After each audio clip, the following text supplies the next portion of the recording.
we've asked a few times about Mason Mount and Matthias de Ligt. What is the situation with them? Because Matthias has not played since last time United played Palace, and Mason scored against Palace, so it's kind of a shared history. Yeah, Mason's getting closer really. He's on the grass. He's getting closer, so he's looking to kind of train and being around it pretty soon. So he's getting close.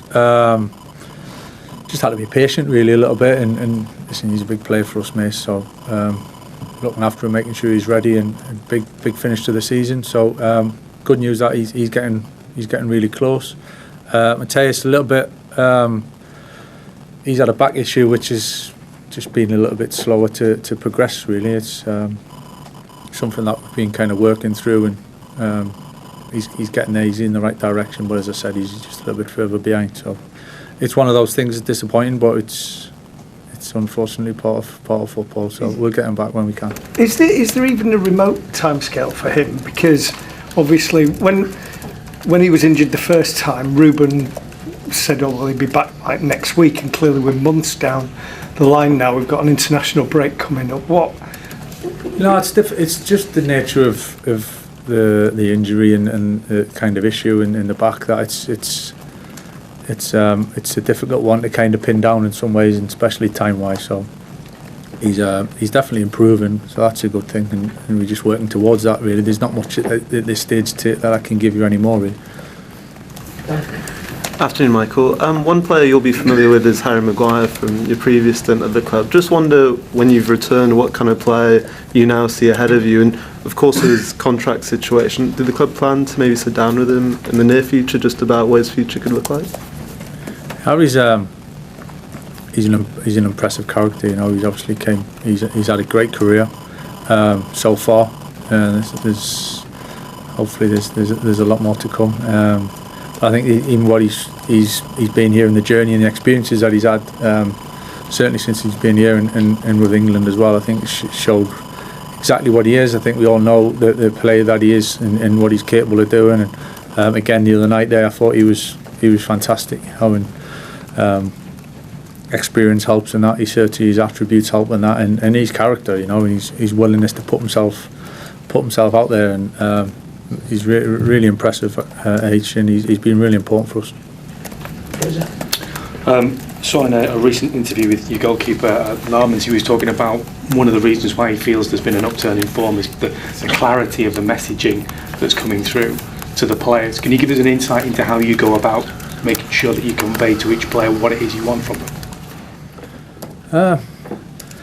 Yeah, I mean, you could talk for quite some time on that, you know, in terms of how we want to play, kind of what we want to do for each other, and behaviours, and there's all sorts of things that kind of come into it, really. But yeah, I think I've said it at times over the last few weeks. It's when you're putting a team together and you're putting a team on the pitch, I think it's not always. You try to make it as clear as you can. I think clarity is important. It doesn't necessarily mean that it's simple.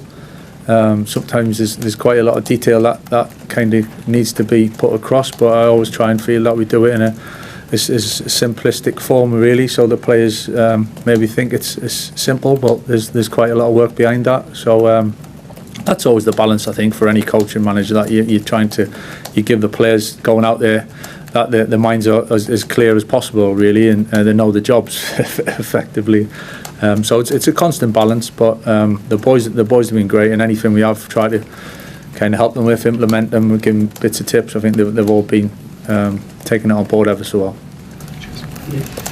Michael, I was wanted to ask about Manuel Ugarte's yet to sort of start a game under yourself, had limited playing time. What do you see his role at the moment? What does he need to do to get back into the side? Yeah, listen, Manu, I like Manu a lot. He's been terrific around the group, and hugely impressed with his attitude and how he goes about it, and his training qualities, and he's got a lot of really good attributes, Manu. I think that it's when the team's winning, there's obviously a big upside to that.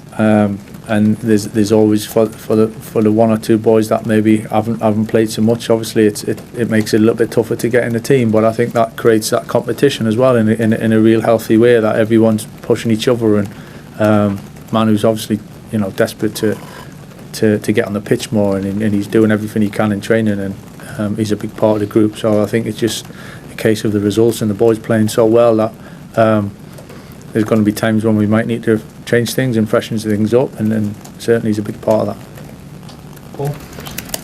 Michael, just another question on Harry. How much input will you have into that decision on whether he stays or goes? And in terms of his experience, I think you're going to lose Casemiro in the summer. That's a big lump of experience gone out of the squad. You know, how important is it to kind of keep that, you know, level of experience, that player that Harry's got, you know, that kind of in the future? Yeah, I think within the squad, I think there's always that balance. You know, you certainly want that younger potential and that excitement of developing players and helping players. You need that little sweet spot in the middle, I think, where players at the peak. I think you certainly need that within the group, and experience is massive. You know, it's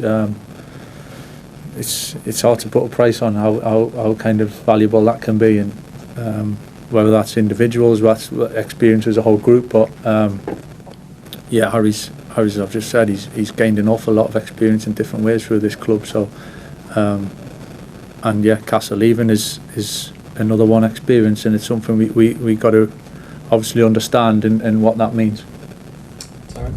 Hi, Michael. The Champions League draw took place this morning. I'm sure you've probably got other things to do than pay too much attention to it at the moment, but does it feel strange being at this club all the time you've been here as a player? The Champions League's going on without United. It's happened fairly regularly over the last few years, certainly into the knockout stages.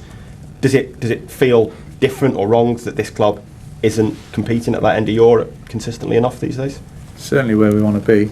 I don't think we can assume and just take things for granted just because the past is the past. That takes care of what should happen here and now, or next season. I think it's you've got to kind of earn that. You've got to show you're good enough, and I think that's why when you have time of success or you achieve success, it's warranted, you know, and to show how tough it actually is to get it. So to be honest, at the moment it's a really laser focused on kind of what's ahead for us. You know, there's no point in us looking elsewhere. You know, we know where we want to be. We know kind of what we got to do to get there, and the performance level and the games that are coming up where we want to try and get the right results. But I think looking what else is going on in and around Europe at this point is not really going to help us. But it's certainly where we want to be. Chris and then Andy. Hi Michael, just on Harry again. He started every game since you came in, of course, as you say, was great at Everton on Monday. You obviously here as a first team coach when he first signed for the club. You've seen him right the way through. Is he as good now as he ever has been, in some ways better in terms of the experience that he's got now? There's a case, I think. It's I think as your career goes, and just touching on it there, I think when you're a young player, everything's fresh and everything's new, and you kind of fearless, and there's not many scars there, so you kind of it's full of excitement. You get to your kind of peak years, which kind of where you're at, and you feel good, and everything's there. But there's obviously you've had a few ups and downs along the way, and then I think you start getting towards the later times, and experience that you've gained then makes you a better player, or should make you a better player from learning from that. And I think we've seen that with Harry's performances of late, really, of what he's brought to the team, and he's been so important as well as many others. But so I think that's why experience is important to use it. I certainly felt it when I was playing that. It was 30, 31, 32. That probably was my best years, really, of just being at that sweet spot of being able to do it physically still, but using the kind of experiences to know what's coming, and probably seeing a bit of everything by that stage, so it's not a surprise. Andy? Hi Michael. What's your thought process in choosing the same or very similar team week after week? Is it because you're winning? Is it because there's not as many games as you would hope for with the team being in Europe? Does that present difficulties with the players who are not getting in? How are you managing this? Yeah, it's definitely something we're aware of. I think it's when, you know, we've just had quite a big break and before the last game, and when there's a lot more games, I think, in terms of squad and being rotations or having to change things for physical reasons or game to game, I think that comes into play. It's obviously the challenge of managing the group. There's huge positives to it, and the results we've had in playing well, winning games mostly. I think that's the huge positive. But there's certainly a big awareness from me and the staff of how important everybody is in the group, and it's something that we do have to manage. So there's a balance to it, but there's definitely a big positive to the fact that we're in a good run of form. And even though sometimes it's the same players on the pitch, I think game to game we've changed things, we've tweaked things. Some of the front players have played in different positions. Luke, for instance, has played in different roles when we've been in possession, so it doesn't necessarily mean it's copy and paste and we go again, but there's certainly a feeling of trying to keep the momentum as best as we can as well. Hi Michael, can I just ask about Ben? There's been quite a few calls for him to start after his goal scoring record off the bench, but is there an argument for why break up a winning formula when can you leave a player of his ability on the bench and in like a Solskjaer role kind of thing, like a super sub, and what does it say about the character that he is that he can come on and make as much an impact as he has? I just think the whole thing is a real positive, to be honest. I think it's certainly not a decision that is a one that I look to in a negative way or anything like that. As I said, we're playing well as a team. We've been winning games, and I'm still not getting carried away and thinking that just carries on. But certainly within the group and the forward players have scored a good number of goals so far. And Ben's been so good, in so many ways for us. And it's really not a drama, believe it or not. For kind of how people see it, it's not a drama, and I think it just shows the qualities Ben's got for what he's produced over the last few weeks. And if and when he starts the next game or the one after, I think it is what it is, But he's doing so many good things as well as the team that it's a good position for us to be in. Catherine. Hi, Michael. Your front three in the false nine system hasn't paid off against Everton and West Ham in recent weeks. Is that going to prompt a change this week for SESKO to come in, and why is that? Why hasn't it been as successful against teams like West Ham and Everton?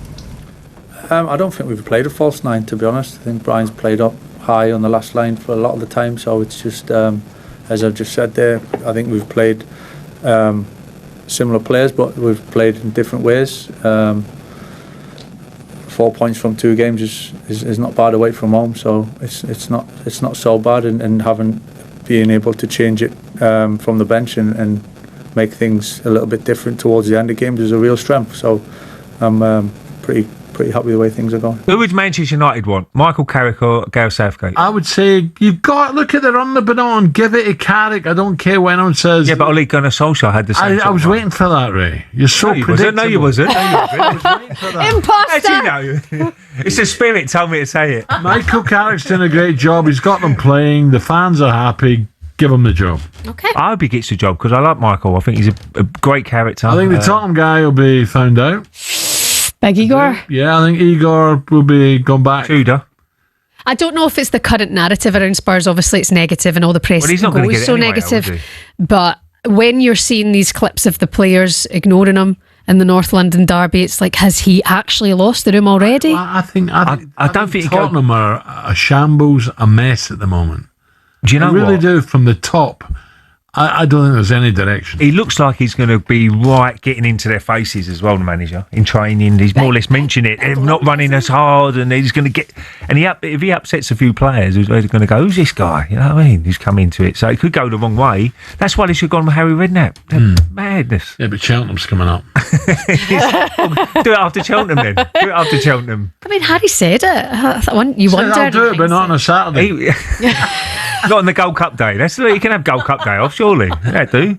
But what I'm saying, Harry would have got the best out of the players. Of course he would. So that was not rocket science to say, like, okay, give Harry to the end of the season, and then Pochettino hopefully will want the job. Sorry, Ray, but if this guy's come into Spurs and already the players aren't respecting him, that's on the players. Problems, yeah. The players have already shown themselves not strong enough mentally this season. Look at them in the North London derby; they're all over. The players are a disgrace as well. I mean, they've got to look at themselves. They get paid lots of money. They put that Tottenham shirt on. The fans pay lots of money to watch them. At least they run around, have a go. You know, that's what you expect from a You've got the matter. You've got the captain who don't give two hoots.